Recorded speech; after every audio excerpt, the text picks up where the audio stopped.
And the scene is set in Bay Market outside of a restaurant known as Sakura's, the sushi and steakhouse, the Japanese sushi and steakhouse.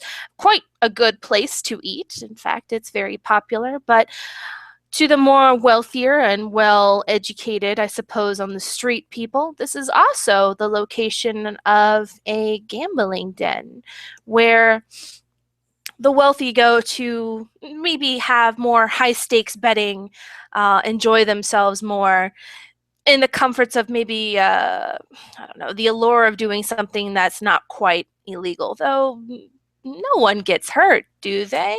Nah. Um,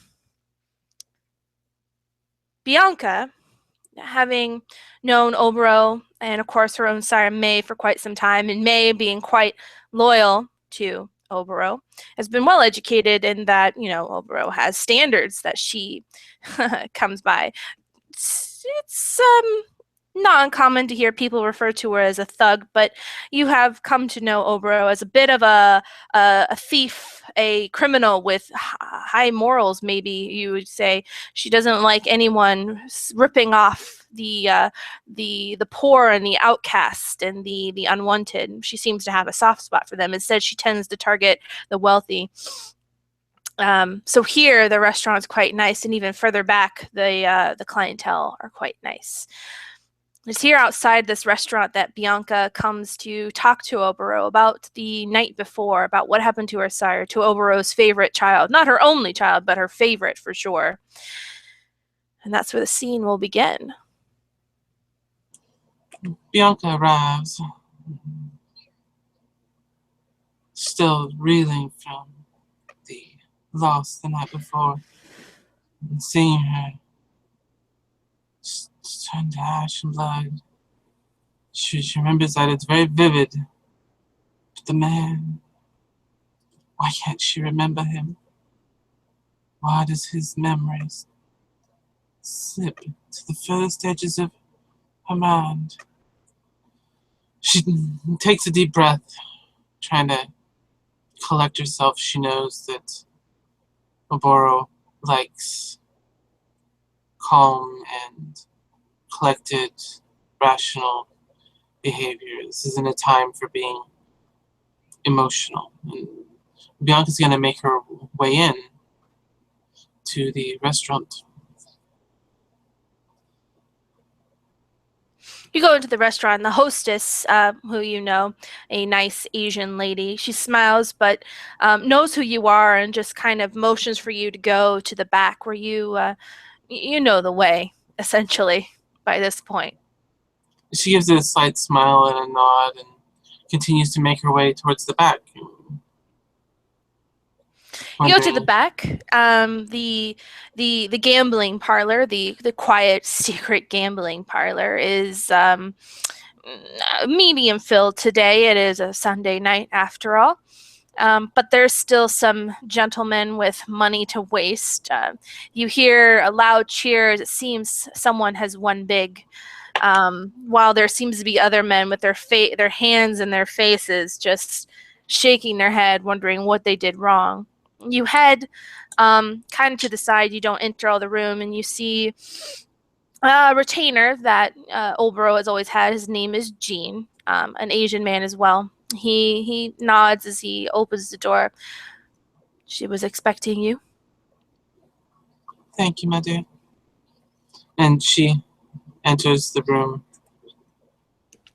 Oboro is, as you enter the room, and he opens the door for you. It's a sliding screen door in this case. He slides the screen open for you, and then closes it behind you as you enter. Oboro is sitting at a desk, a Western desk, though the decor is very traditional. Of course, she's not that that anti-West or anything like that. So she's sitting at a regular desk with her hands kind of folded on it. But she doesn't seem to be looking at you, and she doesn't seem to be, well, angry yet. She seems to be just in deep thought.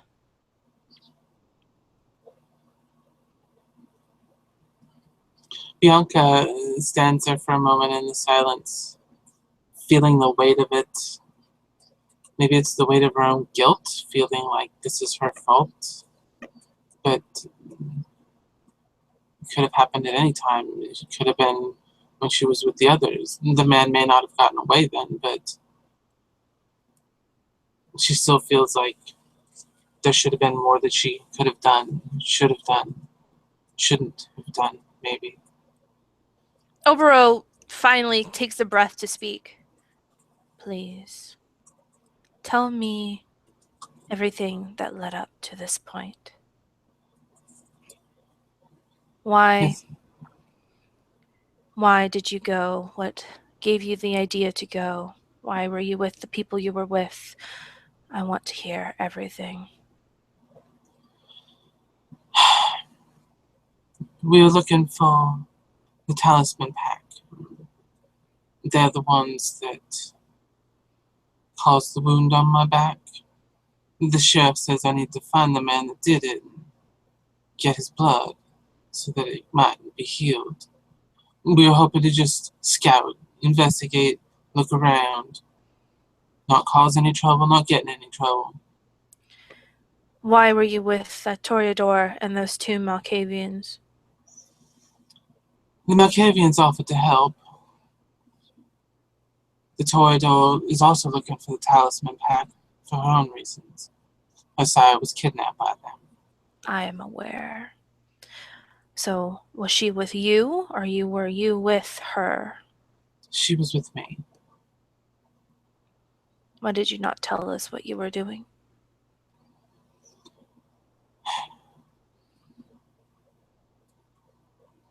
Why didn't I tell you? I don't know. Oh, we were just gonna look. And No, continue. Sorry, I didn't mean to interrupt. I thought you were done. we were gonna just look. We weren't going to engage. The two Malkavians walked into the Priscus' territory. The six-pack. They had no idea what danger they were in, I assume, or they wouldn't have been there. May was there to assist with a group, a party, a coterie, as the Priscus was performing a ritual.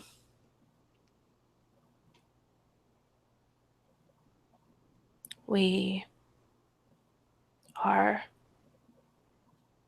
doing well, from what I've been told, against the Sabbat. I believe them, I've been assured. But this was quite a blow to our clan, losing your sire. I know. And you did not tell us why you were going, and you went with that woman that me and your sire told you was a distraction.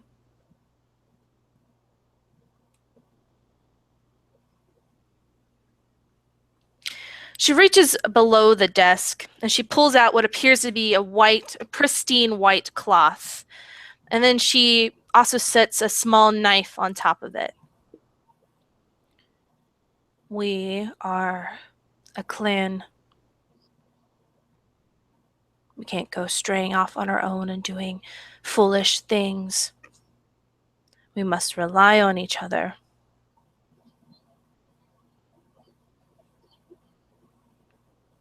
She slides the cloth and the knife to her desk towards you. Bianca walks forward.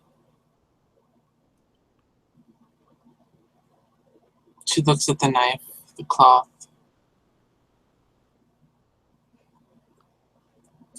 Which hand do you want?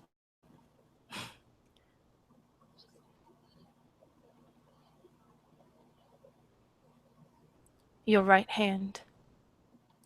Do not grow it back for a week. Very well. She takes the knife and places her hand onto the cloth. What kind of knife is this? It looks like it looks like what you've seen in like the Japanese movies. It's a small, Asian style blade. It is quite sharp though, so you got that going for you. And she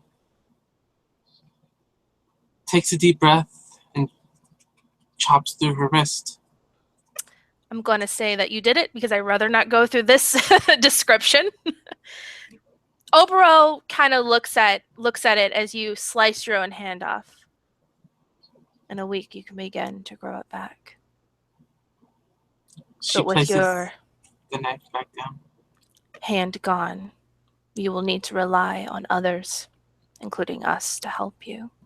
You'll need to stay with the group. Do you understand? Yes, ma'am. She nods. She doesn't seem quite angry. She feels like, in fact, she almost feels satisfied, like dues have been paid. We'll talk more of your lover in the future. For now, this is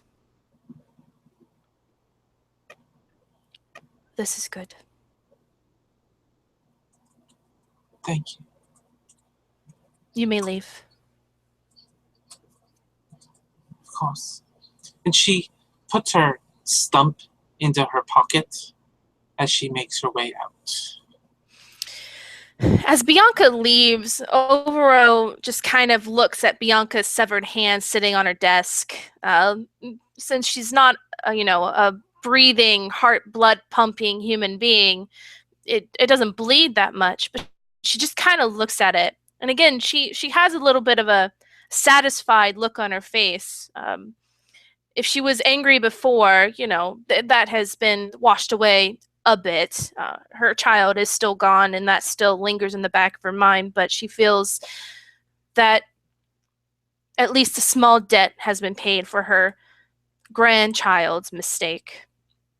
But as she looks at the hand more, that feeling kind of goes away eventually. She sighs a bit. And unless Bianca wants to do anything else, the scene will end. Bianca is very much holding back tears. The pain was more than she had anticipated. She's been roughed up a few times during these struggles, but there's something different doing it to yourself. She's contemplating that as she leaves for the night. And that's where the scene will end.